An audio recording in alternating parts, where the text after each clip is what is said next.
Queridos, eu vou dar sequência a essa série de estudos, as viagens missionárias de Paulo. Na última vez eu fiz metade da introdução, então vou ver se eu termino a introdução hoje. Eu parei no encontro fatal, quando Paulo teve o encontro com o Senhor Jesus, ali chegando em Damasco. O Senhor jogou ele por terra, prostrou Saulo, melhor dizendo, e mostrou quem manda na relação, quem que é o dono do negócio. E aí o Senhor mandou Saulo entrar na cidade de Damasco e mandou Ananias numa missão suicida. Falou para Ananias: vai lá e fala para ele isso. Aí Ananias disse: Senhor, mas esse homem é perigoso, esse homem veio aqui justamente para prender-nos, para matar cristãos. Aí o Senhor diz: não, vai lá, Ananias, vai lá que eu sei o que eu estou fazendo, vai lá que esse homem será para mim um grande instrumento. Ele vai levar a minha palavra para os gentios, para reis, vai levar a minha palavra para todos os lugares, e eu vou mostrar para ele quanto que importa sofrer pelo meu evangelho.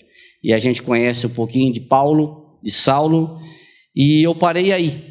Então, a partir de agora, eu vou terminar.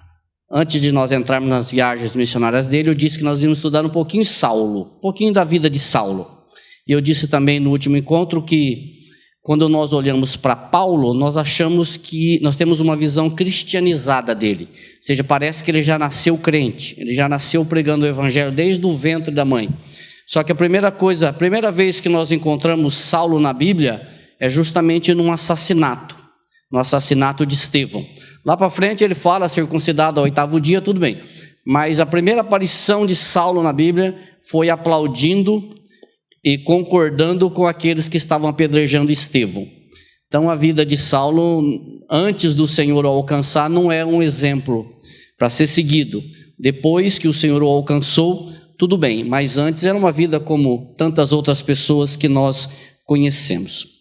Então inicia aqui a sua vida cristã, ou a sua vida convertido, um coração transformado. E nós chegamos justamente neste ponto da história, que tinha uma tarefa especialmente atribuída a ele, mas que ele teria que sofrer para pregar esse evangelho. Sofrimento cristão, o Senhor estando com ele, como o Marco disse aqui, que o irmão trouxe quarta-feira, que no vale da sombra da morte, mas a certeza é que o Senhor está conosco. Passa por dificuldades. Essa conversa de que crente não passa por dificuldade é bobagem. Nós passamos por dificuldade, mas a certeza é que o Senhor está conosco, nos sustentando, a tua vara e o teu cajado nos consola. Isso é maravilhoso, saber que nós não estamos sozinhos e o Senhor nos ajuda.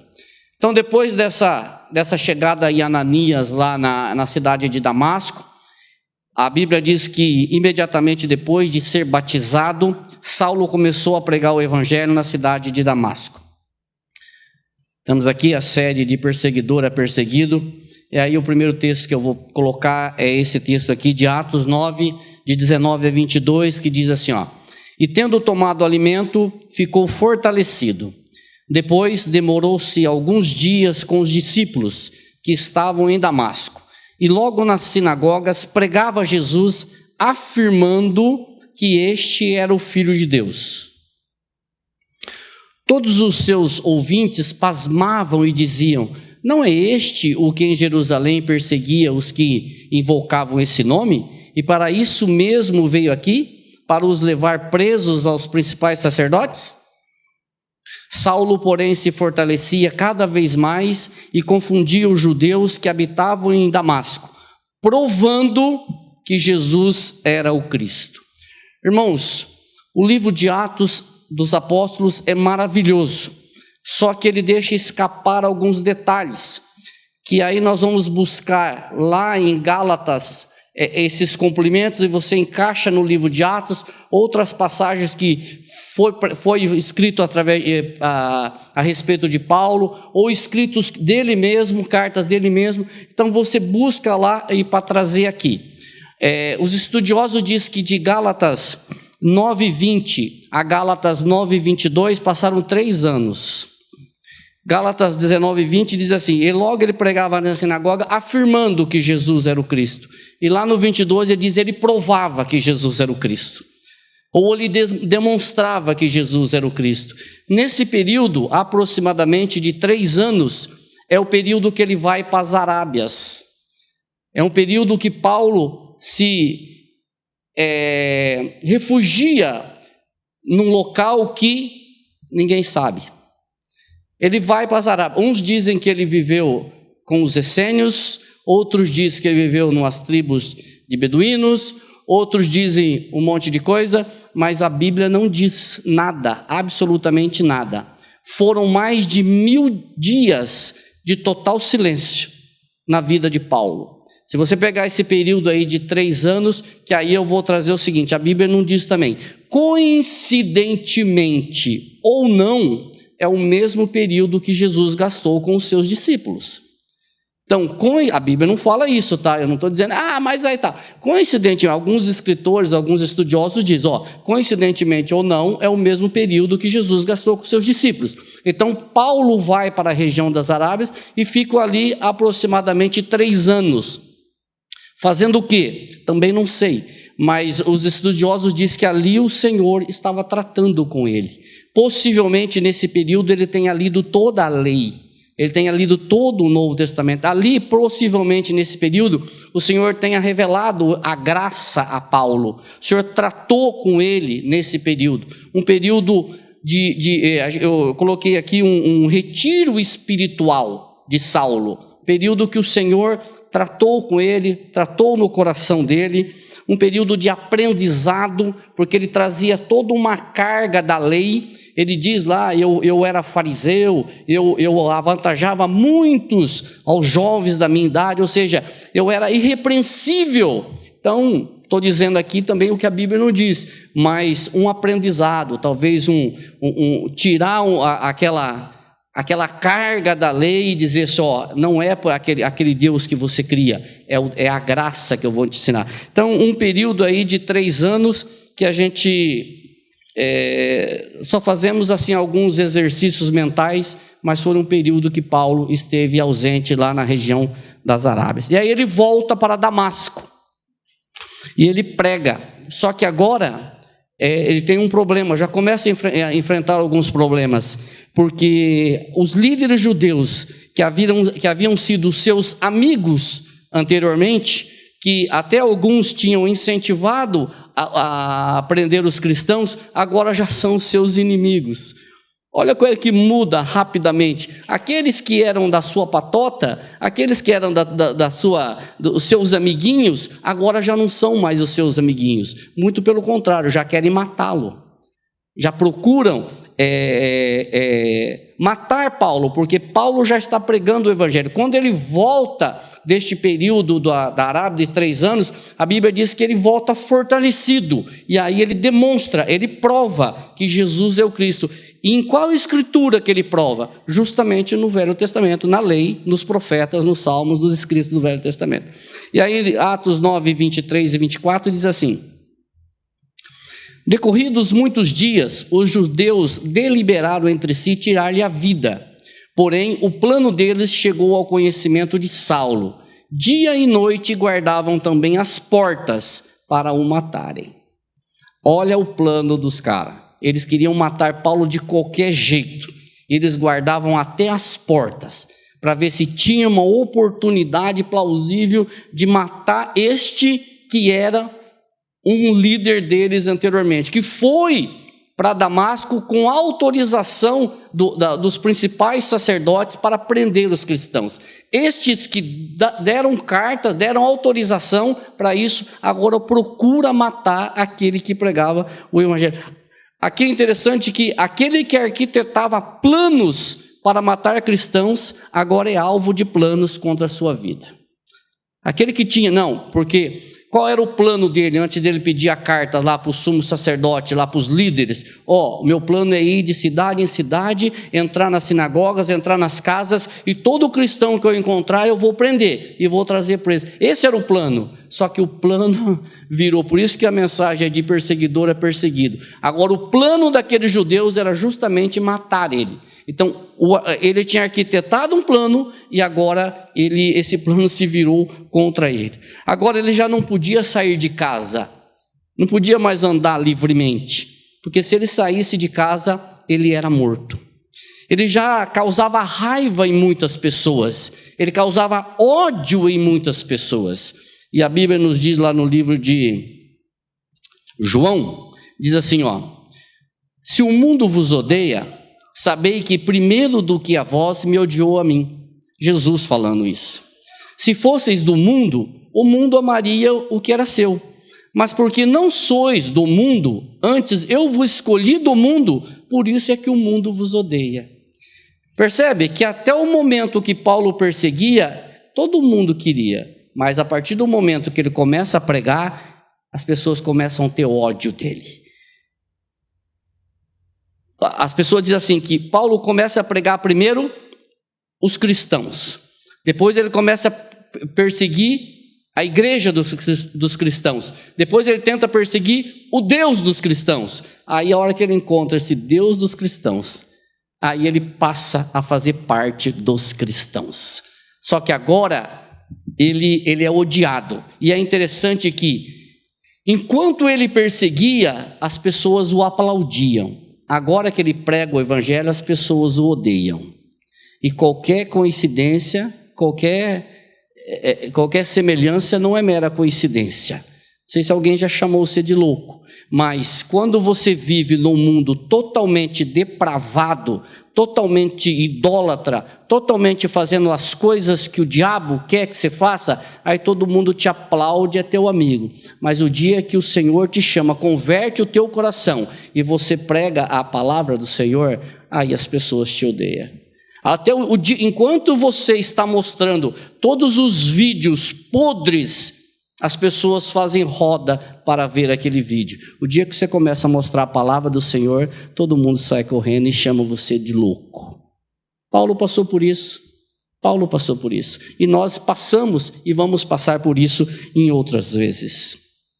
Os seus companheiros encontraram uma estratégia muito legal para salvar Paulo.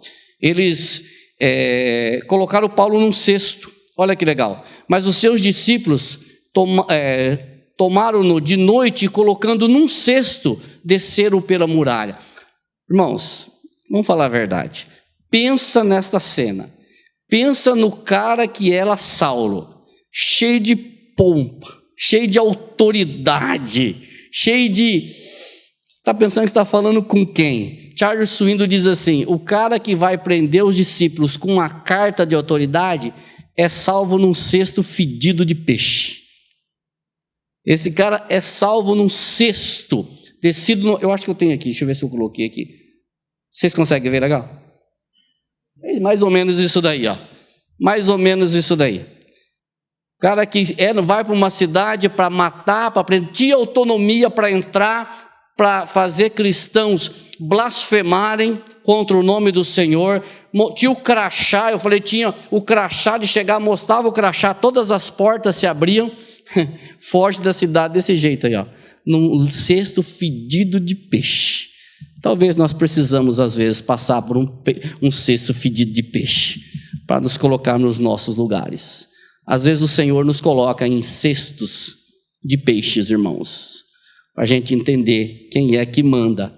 John Pollock, um escritor que escreveu um livro chamado O Apóstolo, ele diz assim: não lhe escapou a ironia do fato de o poderoso Saulo, que a princípio havia chegado a Damasco com toda a pompa de representante do sumo sacerdote, ter fugido de lá num cesto de peixe e ajudado pelas pessoas a quem ele fora prender? Os caras que ele for prender foram os caras que salvaram ele. Esses desconhecidos, eu vou falar um pouco mais para frente dos desconhecidos. Desconhecidos, ninguém sabe quem são, não fala o nome deles, não fala nada, mas essas pessoas que ele foi lá prender foram as pessoas que salvaram ele, foram as pessoas que tiraram ele. O homem sai de Jerusalém com uma comitiva para prender cristãos e volta para lá sozinho depois de ter sido salvo por um cesto fedido de peixe. Essa é a vida de Saulo antes de ser chamado, antes de ser convertido. Aqui já tinha sido convertido. E ele foi enviado daí então para Jerusalém, para a cidade de Jerusalém, mas ele não foi muito bem aceito pelos irmãos, porque tinham medo dele. Eu já falei sobre isso.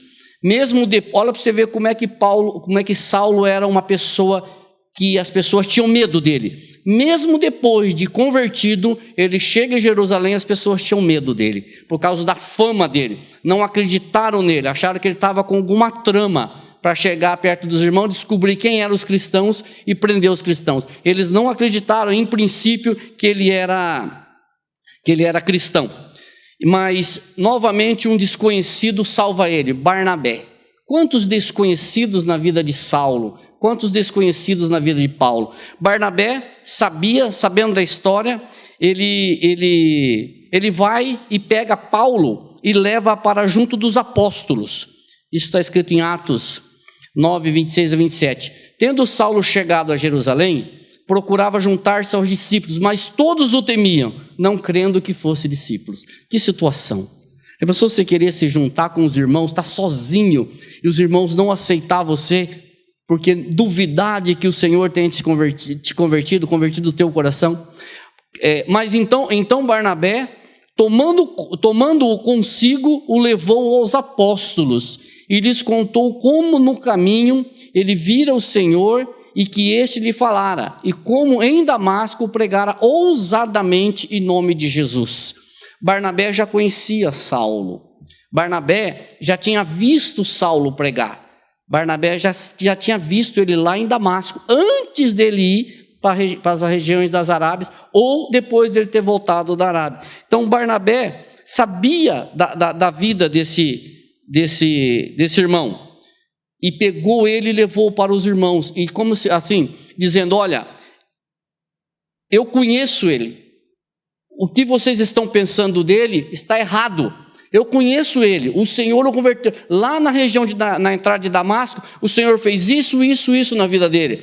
Lá em Damasco ele pregava ousadamente no nome do Senhor. Ele é um irmão. E a Bíblia diz que Barnabé apresentou Saulo aos irmãos. E você quer ver o que acontece depois que Barnabé o apresentou?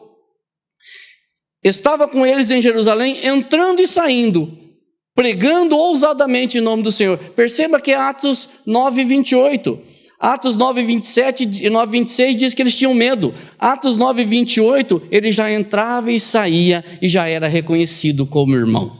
Só porque Barnabé foi lá e falou: eu conheço esse irmão, eu sei quem é ele, vocês podem aceitá-lo como irmão, porque ele é um pregador do evangelho, ele é um irmão em Cristo Jesus. Então Barnabé apresenta Saulo e ele passa a fazer parte dos irmãos ali. Ele já não era um irmão temeroso dos demais irmãos, só que ele já era um irmão temeroso dos judeus. Os cristãos já não tinham medo dele, mas os judeus já tinham medo dele, muito medo, tanto que queriam matá-lo. E Paulo permaneceu ali em Jerusalém 15 dias, diz a palavra do Senhor, e ele falou apenas com Pedro e com Tiago, o irmão do Senhor. Aí as pessoas dizem: mas por que ele falou só com Pedro? Os estudiosos, a Bíblia também não responde, mas os estudiosos dizem o seguinte, que possivelmente os discípulos, os apóstolos, estivessem pregando o evangelho em outros locais, ou então que eles realmente tiveram medo dele e não quiseram se apresentar. Mas eu fico com a primeira hipótese, que os discípulos, os apóstolos, estavam pregando o evangelho em outros locais e não estavam em Jerusalém nesses 15 dias. Aí Paulo falou com Pedro durante 15 dias e falou com Tiago também durante 15 dias, com Tiago. E aí tem uma tese, essa tese é defendida pelo pastor Hernandes Dias Lopes, e também não está na Bíblia, só para a gente sintonizar aqui sobre a informação, de que talvez Paulo, ele tivesse na sua mente o propósito ou a intenção de assumir a igreja em Jerusalém. O Hernandes Dias Lopes diz assim: Paulo, ele conhecia os intestinos de Jerusalém, Ele cresceu em Jerusalém, ele foi educado aos pés de Gamaliel, lá em Jerusalém. Ele conhecia todas as saídas de emergência, ele conhecia todos os becos da cidade, ele conhecia as pessoas da cidade, ele conhecia a liderança da cidade, a política da cidade, a cultura da cidade. Ele conhecia tudo de Jerusalém. E alguém diz assim que Paulo sobe para Jerusalém, talvez com o interesse de assumir a igreja de Jerusalém, porque humanamente falando, era o mais preparado intelectualmente para assumir a igreja. Só que humanamente falando, mas não era o propósito de Deus, tanto é que não deu certo. E Paulo recebe em Jerusalém alguns nãos.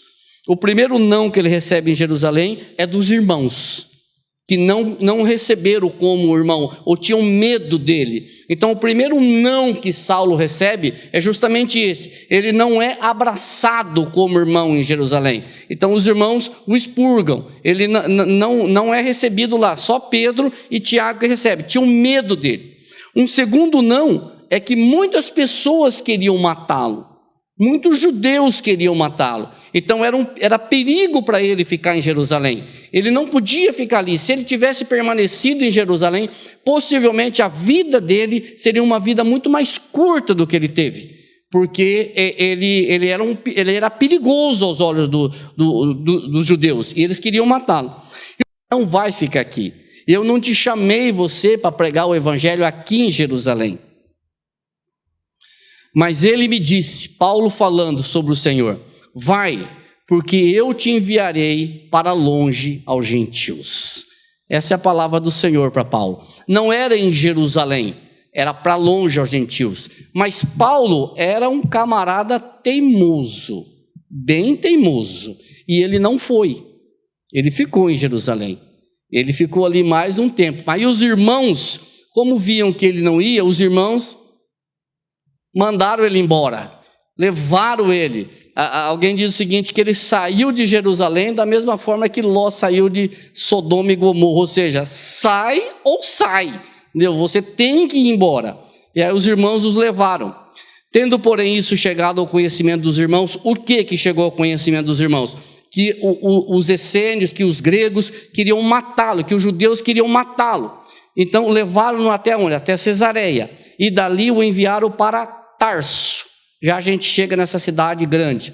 A igreja, na verdade, tinha paz por toda a Judeia, Galileia e Samaria, edificando e caminhando no temor do Senhor e no conforto do Espírito Santo, crescia em número. Charles Swindoll diz assim, vou ler aqui. Talvez pensemos, como a igreja de Jerusalém pôde mandar Paulo embora?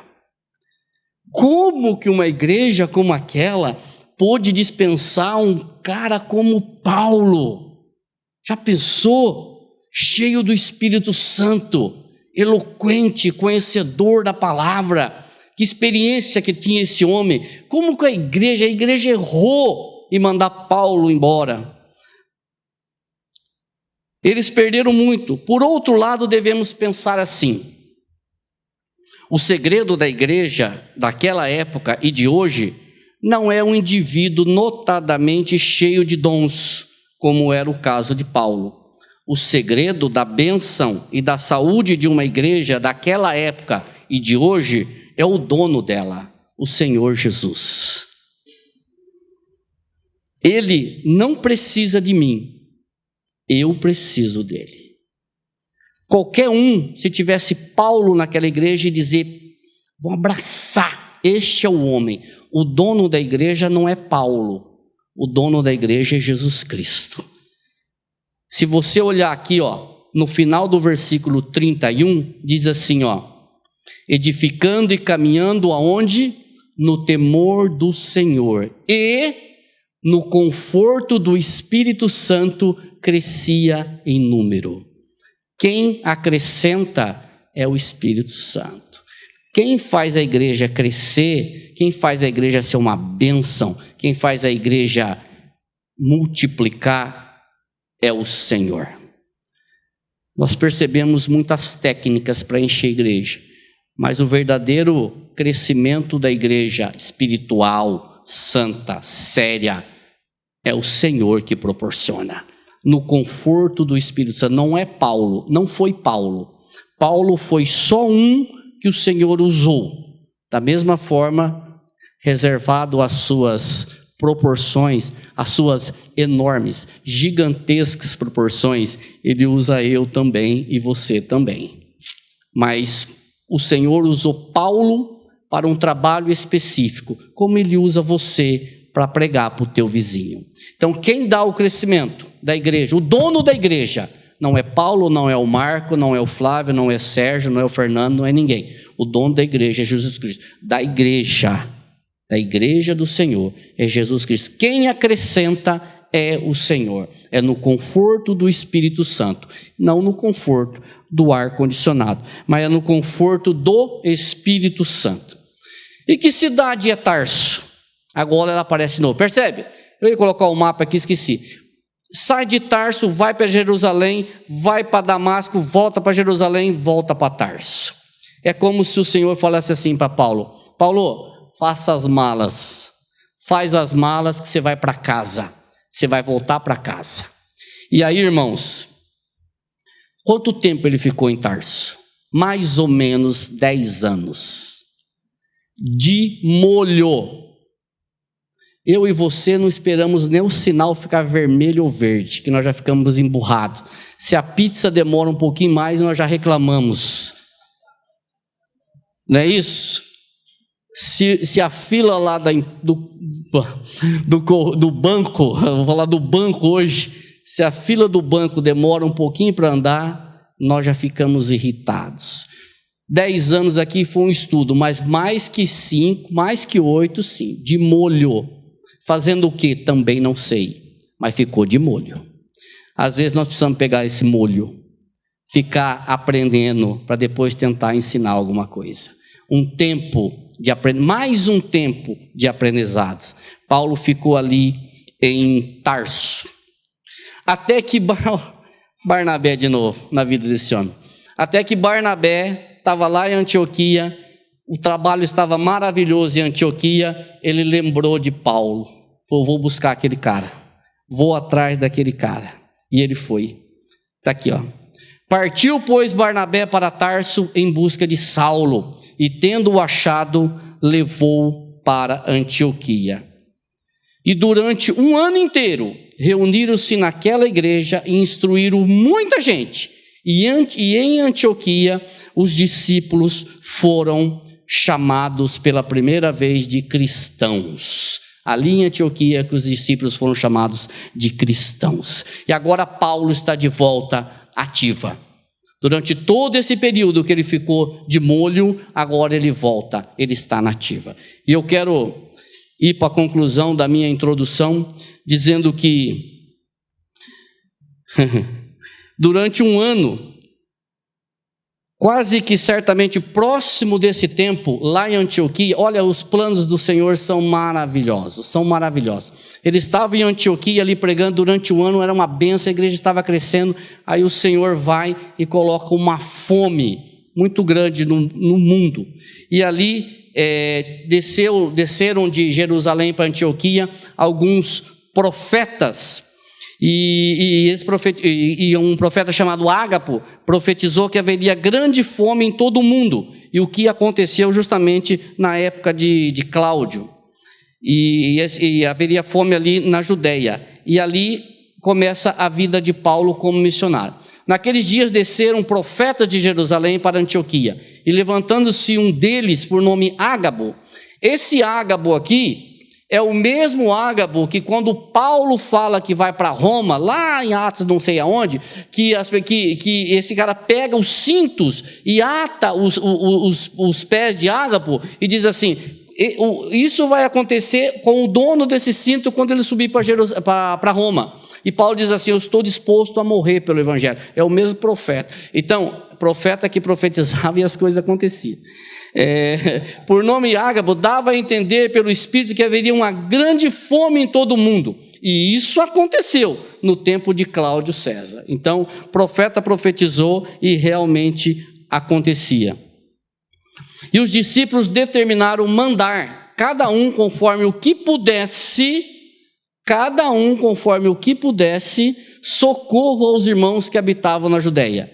O que eles com efeito fizeram, enviando-os aos anciãos por mão de Barnabé e Saulo. Então tinha uma fome na Judéia e eles enviaram os seus, o que eles conseguiram arrecadar. Irmãos, eu quero que vocês atentem para mais uma coisa aqui.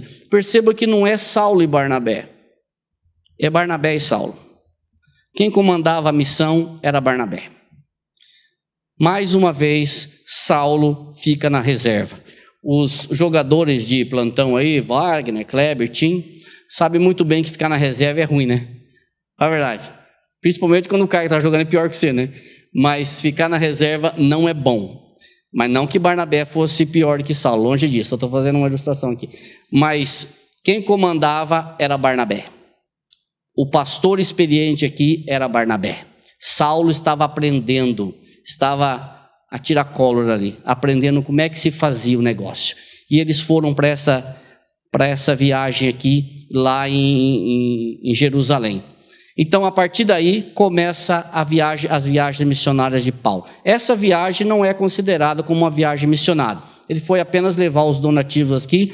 E se os irmãos leem isso daqui, do Atos 11 até Atos 13, tem uma pausa. Não é que tem uma pausa, tem um parênteses ali na vida de Paulo e tem um espaço da vida de Pedro, aonde o evangelho sai de Jerusalém e vai para Samaria. Até nós vimos isso no curso que nós estamos fazendo. Aonde Pedro vai para a casa de Cornélio, onde Pedro vai pregar, Pedro é preso. Tem um espaço ali, de Atos 11 até Atos 13. Em Atos 13, volta e inicia então o narrador de Atos, que é Lucas, ele volta a falar de Paulo. Aí ele já começa a falar de Paulo.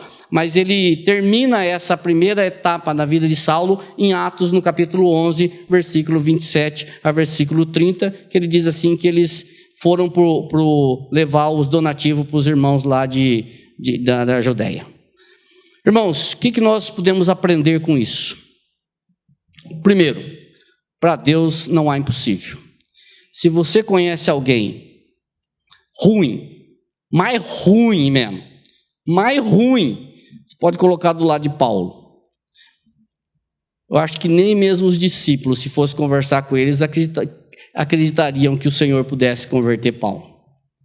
Então, a graça do Senhor é irresistível. Agora, se você quer ver como realmente a graça de Deus é irresistível, você quer ver como para Deus nada é impossível, mas nada é impossível mesmo, é só você olhar para você mesmo. É só nós olharmos para nós mesmos. E você vai ver que você pode ficar do lado de Paulo sossegado. Mas da mesma forma que a graça alcançou Saulo, alcançou você, alcança aquele teu irmão, alcança aquele teu vizinho terrível, alcança aquele teu parente, alcança aquele calo no teu sapato lá da tua empresa, alcança quem Ele quiser. E de repente o Senhor está usando você como instrumento para isso, para pregar o evangelho para essas pessoas. Está sendo o Barnabé, está sendo um desses que desceram aí o Saulo no cesto fedido de peixe. Está sendo você para pregar o evangelho para essa pessoa que nós achamos que não tem jeito. Agostinho chama a conversão de Saulo de o cativar violento de uma vontade rebelde. Ele diz que ele a comparou com a transformação da natureza de um lobo selvagem em espírito de cordeiro. Saulo, antes de ser convertido, era um terrorista. Ele era um homem bomba mesmo. Entendeu? Ele não importava. O negócio dele era matar cristão. E ele fazia isso muito bem. E ele tinha prazer nisso. E só Deus poderia fazer isso. Como aconteceu? O próprio Paulo responde à conversão dele. Ele diz em 1 Tessalonicenses 1,3, ele diz assim, alcancei misericórdia. Alcancei misericórdia. Queridos, nós só louvamos o nome do Senhor, nós só temos acesso ao Senhor por intermédio de Jesus Cristo e pela misericórdia do Senhor. As misericórdias do Senhor se renovam de ano em ano. Não, renova toda manhã. toda manhã, e elas são a causa de nós não sermos consumidos. É a misericórdia do Senhor, e ela é eterna, e ela é para você, ela é para mim, e ela é para aquele teu vizinho também. Eu vou ler isso aqui. Nenhum pecado do passado, por pior que seja, pode sobrepujar a graça de Deus. Se você conhece alguém que julgue ruim demais para ser alcançado pela graça de Deus, esta pessoa pode ser colocada no lugar de Paulo. Queridos, havia uma inimizade, é só uma ilustração, havia uma inimizade entre Paulo e os cristãos. Jesus Cristo veio e desfez essa inimizade. Havia uma inimizade entre Deus e nós, e por nossa culpa, porque quem pecou foi o homem.